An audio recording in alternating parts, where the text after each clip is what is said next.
Bueno, ahora estamos con Carlos Germano. Todos tenemos una mirada, un punto de vista, un ángulo, una perspectiva de lo que pasó este domingo en el debate. ¿Cambia en algo el escenario que nos separa en estos últimos días hasta el domingo 22 lo que ocurrió en la Facultad de Derecho el domingo pasado? No, creo que no.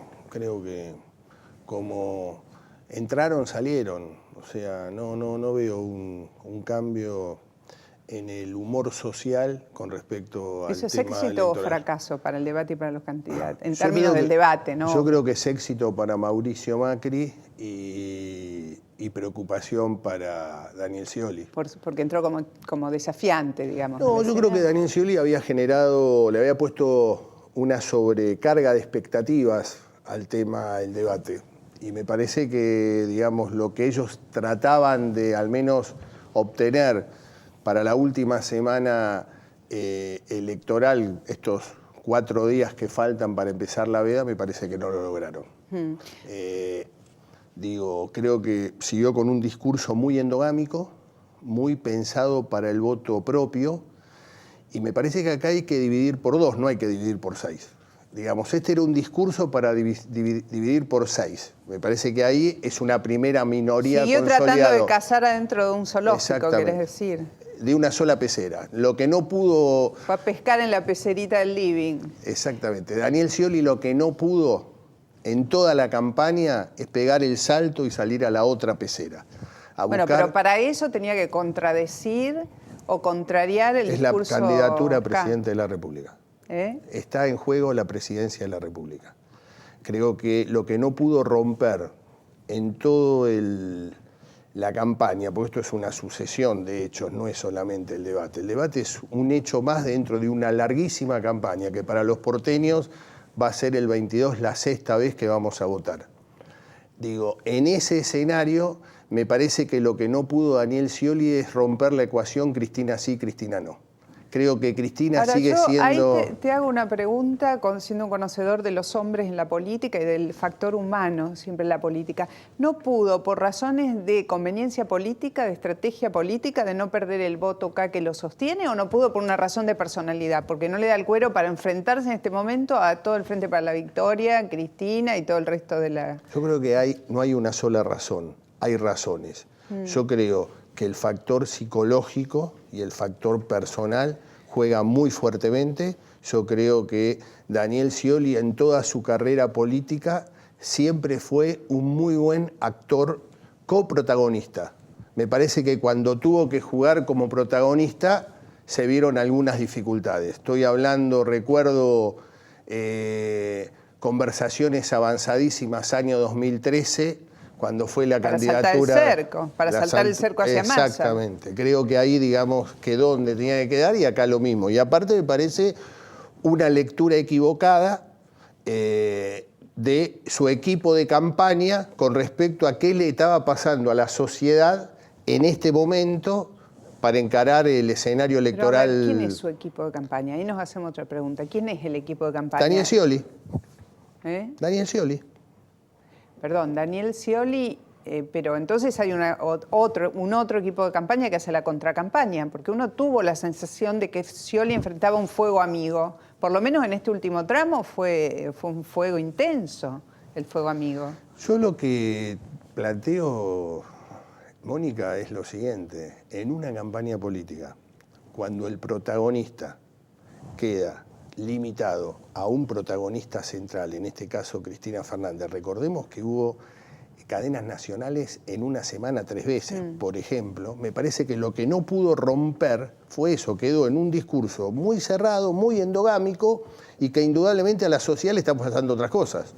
Ahora, en estos últimos días pareció bastante evidente que Cristina decidió quedarse al margen o desaparecer en principio de la escena, pero eso no cambió, por lo menos al Scioli que se vio en la Facultad de Derecho. Pero yo creo que quedar al margen faltando una semana o 10 días no cambia absolutamente. Esto es una consecuencia de hechos políticos, tiene efectos políticos, que esto empezó, ¿sabes cuándo, Mónica? Y creo que lo esbozaste anteriormente. En los cierres de listas, quiénes fueron los candidatos, y hay otro dato central para llegar a este debate y llegar al 22. El peronismo perdió la provincia de Buenos Aires. que me parece que a partir de ahí hay un antes y un después en cualquier análisis político. Bueno, si pensamos en el día después del 22, gane quien gane, en principio, si podemos hacer algo de ficción, ¿en qué lugar vemos al peronismo, ese que no necesariamente cree que el candidato es el proyecto, en el caso de que gane Scioli y en el caso de que gane Macri? Si gana Scioli, yo creo que va a haber un encuadramiento muy fuerte del peronismo hacia la figura de Daniel Scioli, con un fuerte, digamos, en su momento, con enfrentamientos importantes hacia sectores más kirchneristas. ¿Y quién va a mediar en esas pulsiones? Porque una pulsión entre el kirchnerismo puro y duro y el PJ tiene que tener a alguien que corte, que debería ser Scioli si gana, ¿no? Scioli, yo creo que ahí tenés que ver también cómo queda conformado la Cámara de Diputados y la Cámara de Senadores de la Nación. Yo creo que ahí va a haber gobernadores que van a tener muchísima injerencia en poder ser mediadores importantes para que esto transcurra sin ningún tipo de... ¿Y si gana Macri? Y creo que el peronismo entra en un grado de libanización importante. Creo que va a necesitar hacer una autocrítica muy importante y a partir de ahí van a ver, digamos, divisiones tajantes entre lo que es el kirchnerismo y lo que es el peronismo, y me parece que va a llevar un tiempo poder, digamos, que vaya surgiendo alguna figura para poder llevar adelante Y en esto. ese caso, ¿quién está en el podio para ser el mariscal de la derrota si perdiera Scioli? Yo creo que el mariscal de la derrota perdiendo Scioli para el peronismo es Cristina Fernández de Kirchner. Con un Daniel Scioli que indudablemente le va a costar mucho insertarse en la política grande como está acostumbrado, pero indudablemente entra el peronismo en un escenario de muchísima disputa y el peronismo necesita indudablemente un jefe, un líder, es profundamente vertical en eso. Ahora, parecería que el contexto hoy favorece a Macri, los números, las preferencias. ¿Puede revertirse esa situación? ¿Podemos llegar al 22 y tener a Scioli presidente? Yo lo veo muy difícil, no estoy hablando de números en este momento en encuestas, sino estoy hablando de percepciones ciudadanas. Previo al 25 de octubre, uno preguntaba quién cree que va a ser el próximo presidente de los argentinos, casi el 70% decía Daniel Scioli. Después del 25 de octubre hubo un cambio muy importante y el 65% manifiesta Mauricio Macri. Es muy difícil que en menos de 20 días pueda haber un cambio sustancial en la percepción ciudadana.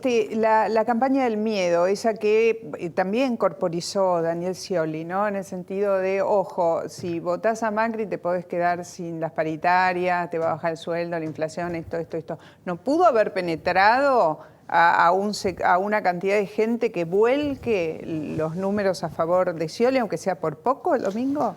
Yo lo veo muy difícil, creo que hay un Scioli demasiado kirchnerizado. Me parece que eso se votó en el 2011, el 2013 fue un llamado de atención y creo que el 2015 la sociedad empieza a manifestarse de otra manera.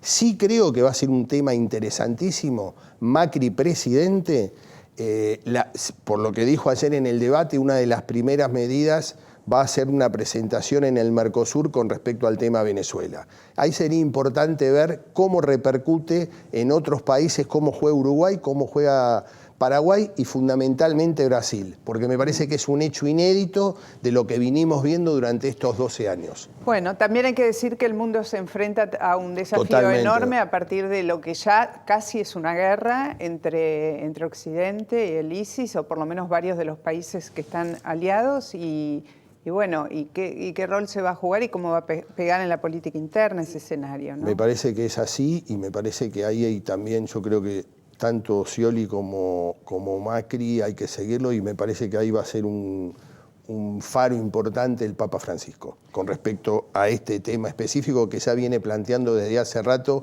que el mundo está en tercera guerra mundial. Bueno, uno debería decir qué suerte que el Papa es argentino, ¿no? O latinoamericano. Gracias, hasta la próxima. No, por favor.